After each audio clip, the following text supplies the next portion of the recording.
I have just noticed a twitch between my anus and scrotum for the past few days. I have also been having problems with some shaky hands recently, but I think these symptoms are unrelated. I notice it much more when I'm sitting, and there is no pain. It feels almost like the muscle which would cut urine flow clenching, but it also feels prominent on the left side. I have heard people suggest that this might be a parasite of some sort, which would be fairly horrendous. I've been under some stress lately and this is not really helping. What has this problem turned out to be in the past? My stool has been loose frequently. I have not been sweating in excess, as someone asked, but I have had some weird things happen recently, like double vision when looking at neon lights, tinnicus, and some joint pain in the wrists. This could all possibly be related, but maybe not. I really want to figure out what is going on behind my manhood. Hello, thank you for writing in today. The area you describe is your perineum.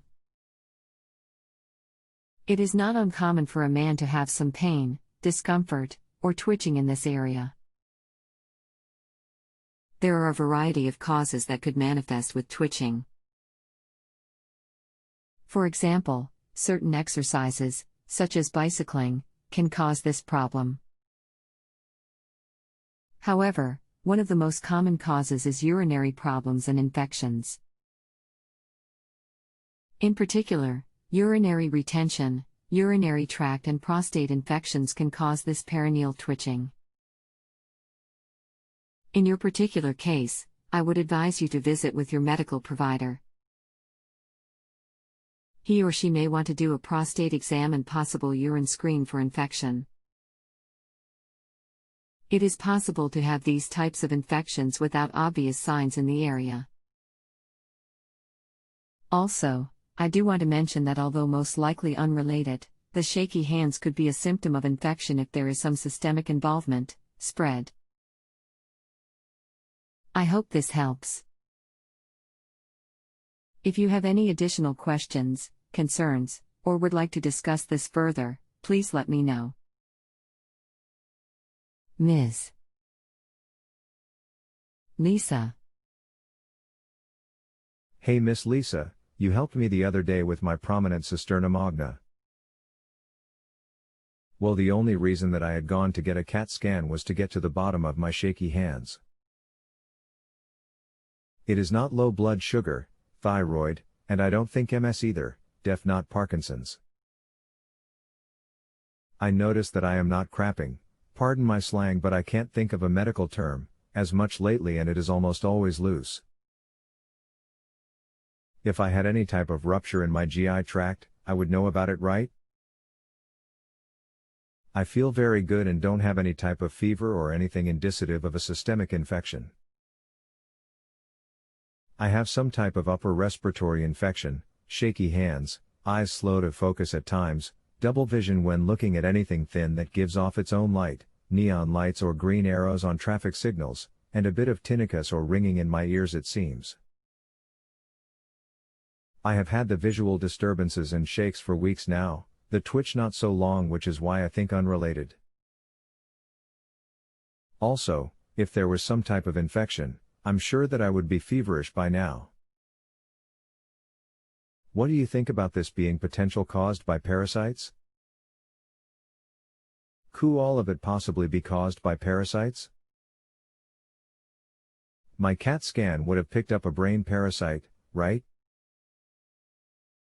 I never used to be a hypochondriac, but since I started shaking, I've been hell-bent on getting to the bottom of this BS and getting back to normal.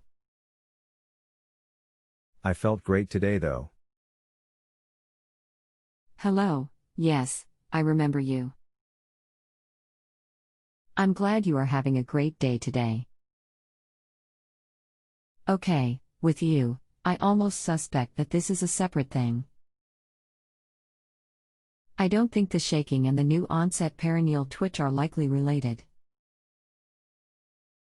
As for your shaking, I'm thinking that it will likely be diagnosed idiopathic and relatively benign. You've had the multiple exams and tests that were all good news. Yes, the CT scan should pick up a parasitic infestation of the brain. This is likely not a neurological parasite, based on your CT results. The neurological manifestations are still hard to really narrow down.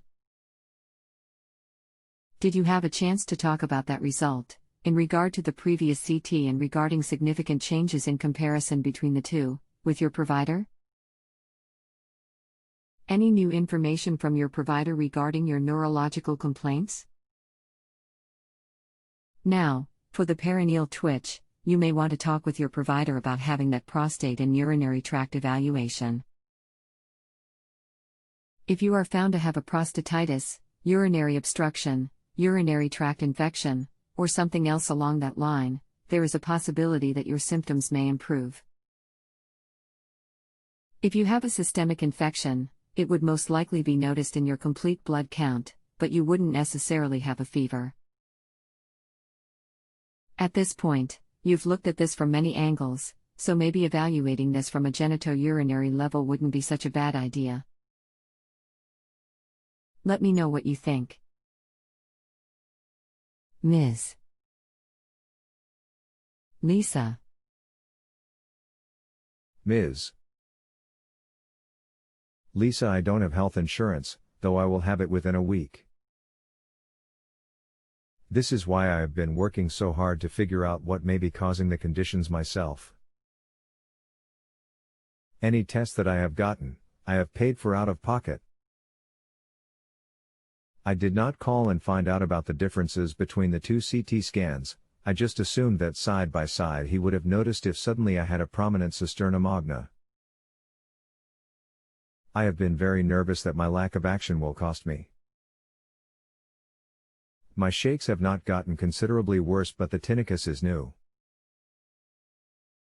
Maybe I just didn't notice it before. I can definitely check tomorrow about the CT scan. Is there any way that I can contact you to let you know?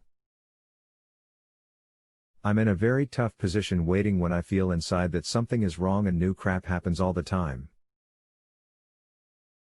Like this annoying twitch and now an upper resp infection. Well, you should be able to arrange for a prostate and urinary tract infection urine screen at a free or low-cost medical clinic. I could try to locate one in your area. This would be simple and relatively cheap.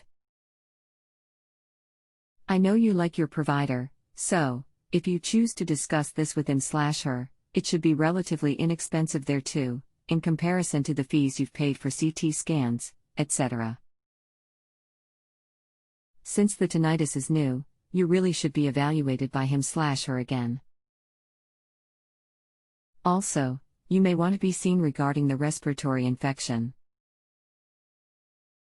However, I might mention that respiratory infections, if involving the upper respiratory system, such as the nose and sinuses, can cause some fluid, pressure, or spread infection to the ears, which could cause some ear symptoms, such as tinnitus. However, to be safe, this shouldn't be assumed. I'm really glad you are getting insurance. As for contacting me to let me know, you can look through your question log and respond to one of our thread and it will redirect to me. Ms. Lisa.